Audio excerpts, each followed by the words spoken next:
I didn't raise my voice. I didn't slam doors. I just started making phone calls. The first one was to my lawyer. The second was to my financial advisor. The third was to a real estate agent I'd known for 20 years. By the time the sun set that evening, I had set something in motion that nobody in my family saw coming. But I'm getting ahead of myself. My name is Robert Chen. I'm 63 years old, and for the past 14 years, I've been a stepfather to a woman named Victoria. When I married her mother, Patricia, Victoria was 18, fresh out of high school, full of plans and dreams that seemed to change every other week. Patricia and I met at a fundraiser in Vancouver. She was a widow, graceful and kind, or so I thought. Victoria had lost her biological father when she was 12. I wasn't trying to replace him. I never said I was her dad. I was just trying to be there. And I was there. For 14 years. I paid for her university tuition when she decided to study business at UBC. I paid for her apartment when she said the dorms were too noisy. I paid for her car when she said she needed reliable transportation. I paid for her trip to Europe when she said it was educational. I paid for her first business venture when she said she wanted to be an entrepreneur. That business failed within 6 months. I didn't say a word. I just paid off the debts and helped her close it down properly. I helped her move 4 times. I fixed her car 3 times when she couldn't afford the mechanic. I was there at 2 in the morning when she called, crying about a breakup. I was there when she got food poisoning and needed someone to drive her to the hospital. I was there when she fought with her mother and needed someone to talk sense into both of them. Patricia always said I spoiled her. Maybe I did. But Victoria was the closest thing I'd ever have to a daughter. My first marriage ended before we had children. This was my second chance at family, and I wanted to do it right. 2 months ago, Victoria got engaged to a man named Connor. Nice enough guy, worked in tech, seemed to make her happy. I was genuinely pleased for her. They set a date for September, planned a big wedding at a vineyard in the Okanagan Valley. 200 guests, string quartet, imported flowers, the works. Patricia asked me one evening how much I thought we should contribute. I told her not to worry about it. I'd take care of the wedding costs. All of them. It's what fathers do, I said. Even stepfathers. Victoria hugged me when I told her. She actually cried a little. She said I was the best, that Connor's family could never afford something like this, that it meant the world to her. Patricia squeezed my hand across the dinner table and smiled at me in that way she used to, back when things were still good between us. I should have known better. 3 weeks ago, Victoria came over to the house with Connor. They wanted to go over some wedding details, seating arrangements, mostly. Who sits where? Who gets placed next to whom? All the little politics of a big wedding. We were in the living room, spreadsheets printed out on the coffee table, when Victoria's phone rang. It was her biological father's brother, her Uncle James. He lived in Toronto. They'd always been close. She put him on speaker. They talked about the wedding. He said he was flying out for it. Wouldn't miss it for the world. Then he asked if her dad would have been proud. Victoria's eyes got wet. She said yes, absolutely. They talked about memories, about how her father used to dance with her in the kitchen when she was little. I didn't mind this. I never minded when she talked about her biological father. He was part of her life. I respected that. Then Uncle James said something that made my blood run cold. He said, "And I'm so glad you're keeping it just family, Vicky. Your dad would have wanted that. No outsiders, just the people who really matter." Victoria laughed. She actually laughed. She said, "I know, right? That's exactly what I wanted. Just real family." I looked at Patricia. She was staring at the spreadsheet. She didn't look up. Connor shifted uncomfortably on the couch. I asked Victoria what her uncle meant by that. She looked at me like I'd interrupted something private. She took the phone off speaker and walked into the kitchen. I could hear her voice, muffled, saying something about calling him back later. When she came back, I asked again. She sighed. She said it wasn't a big deal. She said Uncle James was just excited about the wedding. I said, "Victoria, what did he mean by no outsiders?" She looked at Connor. Connor looked at his hands. Then she said it. She said, "Robert, you've been great. You really have. But this is my wedding day. It's about me and Connor. And it's about honoring my real dad's memory. I think it would be better if you didn't come." I didn't understand at first. I thought I'd misheard her. I said, "What?" She said, "I don't want you at the wedding." Patricia finally looked up. She opened her mouth like she was going to say something, but nothing came out. I said, "Victoria, I'm paying for the wedding." She said, "I know, and I'm grateful. I really am. But this isn't about money. This is about what feels right to me. And having you there, sitting in the front row like you're my dad, it just feels wrong. My dad died. You're not him, you're Robert. You've been nice to me, but let's be honest about what this is." The room went silent. Connor said, very quietly, "Vicky, maybe we should talk about this later." She ignored him. She was looking at me now, and her expression wasn't angry. It was almost pitying. She said, "I've been thinking about this a lot. The more I plan this wedding, the more I realize I want it to be authentic. I want to honor my father. I want his memory there. And I can't do that if you're sitting there pretending to be him." I said, "I never pretended to be your father." She said, "You kind of did, though. You always acted like you had some right to be involved in my life. You always acted like I owed you something." Patricia said, very softly, "Victoria, that's not fair." Victoria turned on her mother. She said, "Mom, you know it's true. Robert's always been hovering, always asking questions, always trying to be part of everything. I'm 28 years old. I don't need a dad anymore. I especially don't need a fake one." I stood up. I needed to move, needed to do something other than sit there listening to this. I said, "So you want me to pay for your wedding, but not attend it?" She said, "I mean, if you want to put it that way, yes. I'm not saying you have to pay for it, but you offered. If you don't want to anymore, that's fine. Connor and I will figure something out." I looked at Patricia again. She was crying now, silently, tears just running down her face. But she didn't say anything. She didn't tell Victoria to stop. She didn't defend me. That's when I knew. This wasn't just Victoria. Patricia agreed with her. Maybe not out loud, but in the way she stayed silent, in the way she wouldn't look at me. I could see it. She'd been thinking the same thing. I was the outsider. I'd always been the outsider. I said, very calmly, "All right." Victoria blinked. She said, "All right, what?" I said, "All right. I won't come to the wedding. Is there anything else you need to tell me?" She looked relieved. She actually smiled a little. She said, "No, that's it. I'm glad you understand, Robert. I really am. This doesn't change anything between us. I still care about you, but this day is special, and I need it to be right." Connor stood up. He said they should probably get going. Victoria agreed. They gathered their papers and headed for the door. Before she left, Victoria turned and said, "Thanks for being cool about this, Robert. You're a good guy." Then they were gone. Patricia and I sat in the living room for a long time without speaking. Finally, she said, "She didn't mean it the way it sounded." I said, "Yes, she did." She said, "She's just emotional about the wedding. She misses her father. You can't take it personally." I said, "Patricia, your daughter just told me I'm not family, that I'm an outsider, that I've been pretending for 14 years. How exactly am I supposed to take that?" She didn't answer. I said, "And you didn't say anything. You sat there and let her say all of that, and you didn't say one word in my defense." She said, "What did you want me to say? She's my daughter, Robert. I can't control how she feels." I said, "You could have told her she was wrong. You could have told her I've been there for her since she was 18 years old. You could have told her that family isn't just blood." Patricia wiped her eyes. She said, "Maybe she's right, though. Maybe we've all been pretending." That was the moment I knew my marriage was over. I didn't argue with her. I didn't try to change her mind. I just stood up, walked upstairs to my office, and closed the door. Then I started making those phone calls. The next morning, I told Patricia I needed to take care of some business. I'd be out most of the day. She barely looked up from her coffee. I met with my lawyer first. Her name is Dorothy, and we've known each other for 30 years. I told her everything.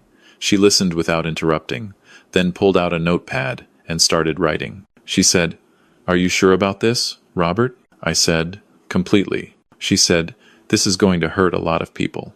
I said, "They hurt me first." She nodded. She said, "All right then. Let's talk about the house." The house Patricia and I lived in was in my name only. I'd owned it for 5 years before we got married, and we'd never changed the title. It was a nice house in North Vancouver, 4 bedrooms, view of the mountains, worth about $2 million. Patricia had moved in when we got married. Her name wasn't on anything. Dorothy said I had every legal right to sell it. Patricia would have no claim unless she could prove she'd contributed significantly to the mortgage or renovations. She hadn't. I'd paid for everything. I asked Dorothy how long it would take to sell a house like this if I wanted to move quickly. She said, "In this market, you could have it sold in 2 weeks if you price it right." I said, "Do it." Next, I met with my financial advisor, Gerald. I told him I needed to liquidate some investments and move money around. I wanted everything separated, everything clean, no joint accounts, no shared assets. I wanted to know exactly what was mine and what needed to be protected. Gerald asked the same question Dorothy had. Was I sure? I was sure. He said it would take a few days to sort everything out, but it could be done. Then I met with a real estate agent named Marcus. He'd sold me the house originally. I told him I wanted to list it immediately. I wanted it sold before the end of the month. He whistled. He said, "That's fast, Robert. What's going on?" I said, "I'm making a change." He said he could do it. He'd have photographers out that week. We'd list it high, see what happened. I thanked him and went home. Patricia was in the kitchen when I got back. She asked where I'd been. I said, "Taking care of things." She said Victoria had called. Wanted to know if we could all have dinner next week to finalize some wedding details. I said, "You can have dinner with her. I'm not going." Patricia frowned. She said, "Robert, don't be like this." She apologized. I said, "No, she didn't." Patricia said, "Well, she feels bad." That's basically the same thing. I said, "It's not." I went upstairs. I had work to do. Over the next 2 weeks, I moved through the house like a ghost. Patricia asked me several times what was wrong. I told her nothing. I was just busy. She seemed to accept that.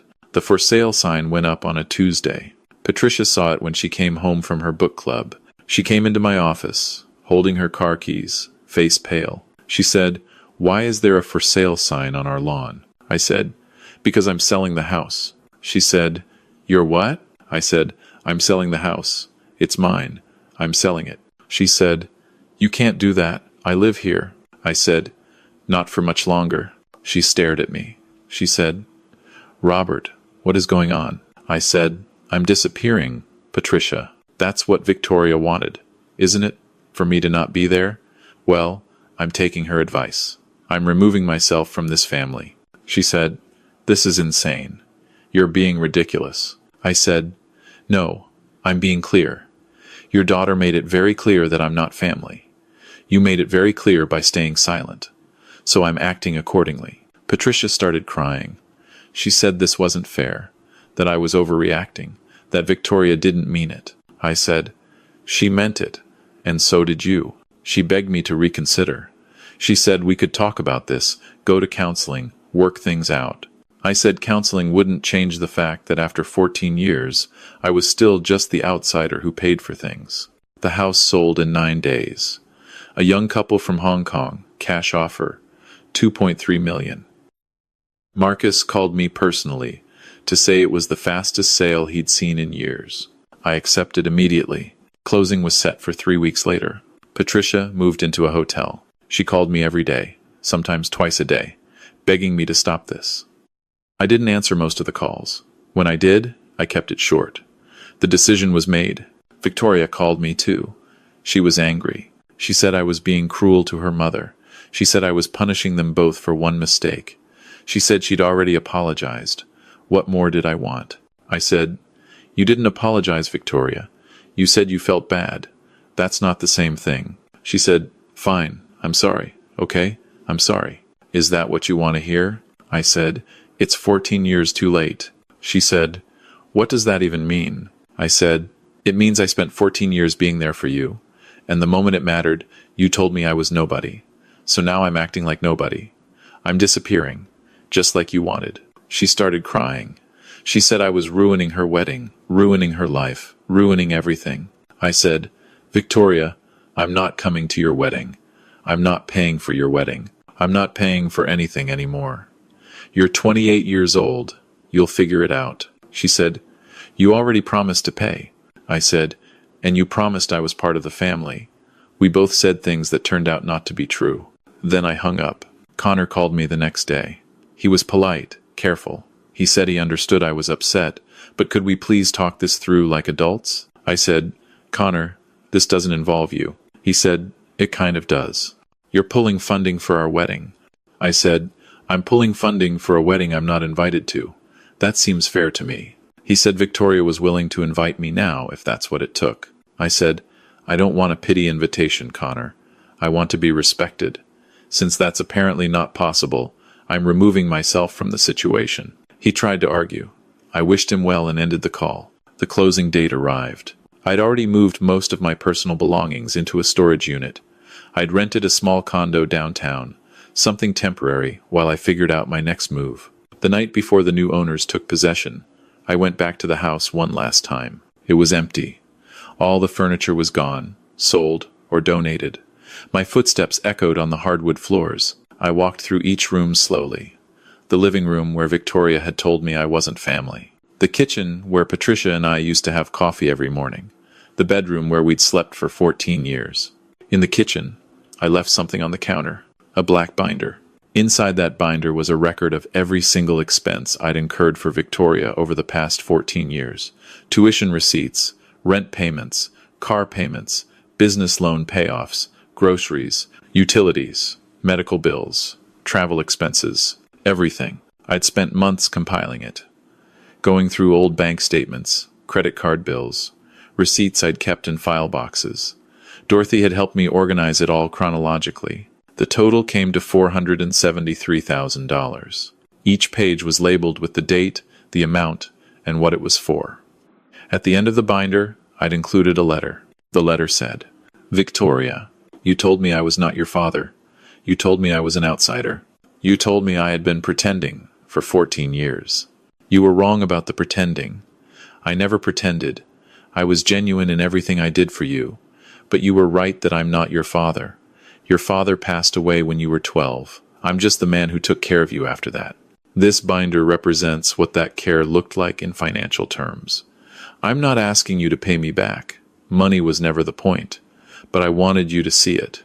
I wanted you to understand what it means when someone chooses to be there for you. Your real father would have done the same things I did, probably more. He would have loved you unconditionally. He would have supported your dreams, even the ones that failed. He would have been there at 2 in the morning when you needed him. I tried to do that too. I tried to be someone you could count on. You've made it clear that wasn't enough, or perhaps that it was too much, or perhaps that it simply didn't matter because I wasn't the right person. That's your choice to make, but it's also my choice to accept it and move forward. I'm not coming to your wedding. I'm not paying for your wedding. I'm not paying for anything else in your life. Not because I'm angry, though I am. Not because I want revenge, though part of me does, but because you asked me to disappear, and I'm respecting that request. I hope your wedding is everything you want it to be. I hope Connor makes you happy. I hope your life is full of people who meet your standards for what real family means. I won't be one of those people. Take care of yourself, Victoria. Robert. I left the binder on the counter, locked the door behind me, and drove to my new condo. The next morning, my phone started ringing at 7:30. It was Patricia. She was screaming. I'd never heard her scream like that before. She'd gone to the house to pick up some items she'd left behind. The new owners had given her permission to stop by before they moved in. That's when she found the binder. She'd read the whole thing, then she'd called Victoria. Victoria had driven over. They'd both read it again, sitting on the floor of the empty kitchen. Patricia kept screaming into the phone. She said I was cruel. She said I was petty. She said I'd turned a family disagreement into a war. I said, Patricia, Victoria told me to disappear. I disappeared. I don't understand why you're surprised. She said, you've destroyed everything. The wedding is in 6 weeks. How is she supposed to pay for it? I said, that's not my problem anymore. She said, $400,000, Robert? You kept track of every penny? What kind of person does that? I said, the kind of person who wanted to remember that he mattered, since apparently nobody else was going to remember it for me. Victoria got on the phone. She was crying so hard I could barely understand her. She said she was sorry. She said she didn't mean it. She said she'd been stupid and selfish, and she understood now what I'd done for her. I said, Victoria, you meant it. You meant every word. The only thing you're sorry about is that there are consequences. She said, please, Robert, Please don't do this. I'll invite you to the wedding. You can sit in the front row. You can walk me down the aisle. Whatever you want. I said, I don't want a pity invitation. I wanted respect. I wanted to be treated like I mattered. You made it clear that I don't, so now I'm living accordingly. She begged. She said she'd pay me back, every penny, even though she had no idea how. I said, keep your money. Spend it on therapy instead. Maybe figure out why you think people are disposable. Then I hung up. Over the next few days, I received calls from Uncle James in Toronto, from Connor, from two of Patricia's sisters, from Victoria's best friend. Everyone wanted to tell me I was being unreasonable. Everyone wanted to tell me I was hurting people over nothing. I stopped answering my phone. Connor eventually sent me an email. He said they'd had to downsize the wedding significantly. They were moving it from the Okanagan Vineyard to a small restaurant in Vancouver. The guest list had been cut from 200 to 50. No string quartet, no imported flowers, just a simple ceremony and dinner. He said Victoria was devastated. He said Patricia wasn't speaking to Victoria, blamed her for destroying the family. He said this whole thing was tearing everyone apart. He asked, one more time, if I'd reconsider. I didn't reply. The wedding happened on schedule. I know because Patricia's sister posted photos on Facebook. It looked nice. Small, but nice. Victoria wore a simple dress. Connor wore a suit. They smiled for the camera. I felt nothing looking at those photos. Not satisfaction. Not anger, not sadness. Just nothing. 3 months after the wedding, Patricia filed for divorce. I didn't contest it. Dorothy handled everything. The divorce was finalized in 6 months. Patricia sent me one letter during that time. She said she hoped I was happy now that I'd destroyed our family. She said she'd wasted 14 years on me. She said I was a bitter, small man who couldn't handle his ego being bruised. I didn't respond to that either. Victoria sent me a letter too. It was long, rambling, full of apologies and explanations. She said she'd been stressed about the wedding. She said she hadn't thought about what she was saying. She said she understood now how much I'd done for her, and she'd spend the rest of her life being grateful. I didn't believe her, but I appreciated the effort. I didn't respond to that either. 6 months after the divorce, I moved to Victoria, the city, not the person. I'd always liked the island. It was quieter there. I bought a small house overlooking the ocean, something I could afford easily with the money from selling the Vancouver house and splitting assets with Patricia. I started volunteering at a community center, teaching financial literacy to young adults. I joined a hiking group. I took up painting, something I'd always wanted to try but never had time for. People asked me sometimes if I had family. I said I used to, but not anymore. They usually didn't ask follow-up questions. I'm 63 years old now. I've got enough money to live comfortably for the rest of my life. I've got hobbies I enjoy, friends I see regularly, a routine that makes me happy. I don't think about Victoria much anymore. When I do, I don't feel angry, I just feel distant, like she's someone I used to know a long time ago. I don't think about Patricia either. I think about myself, and the choices I made, and whether I'd do anything differently. I wouldn't. People think revenge is about hurting the person who hurt you. It's not. Revenge is about taking back your dignity. It's about refusing to let someone treat you like you don't matter, and then continue benefiting from your presence. I didn't destroy my family. They did that when they decided I was disposable. I just accepted their decision and acted accordingly. Victoria wanted me to disappear. So I did. Not in the way she meant, where I'd quietly absent myself from the wedding, but still be there to pay for everything. Still be there to call when she needed something. Still be there to play the role of the grateful stepfather who knew his place. I disappeared completely. I took my money, my time, my energy, and I redirected it toward people who actually valued it. That's not cruelty. That's self-respect. Last month, I got a message through Facebook from Connor. He said Victoria had given birth to their first child, a daughter. He said they'd named her Patricia, after her grandmother. He said Victoria had been talking a lot about family lately, about how she wanted to do better with her daughter than she'd done with the people who'd cared for her. He said she'd like to talk to me sometime if I was open to it. I read the message twice, then deleted it. I'm 63 years old. I don't have time to teach grown adults how to treat people with respect. That's something they should have learned a long time ago. I've got a painting class this afternoon. Tomorrow I'm hiking up Mount Douglas with my group. Next week, I'm starting a workshop on retirement planning at the community center. My life is full. It's quiet, but it's full. And it's mine. Victoria got what she asked for. I disappeared. And in doing so, I found something I didn't even know I'd lost. Myself.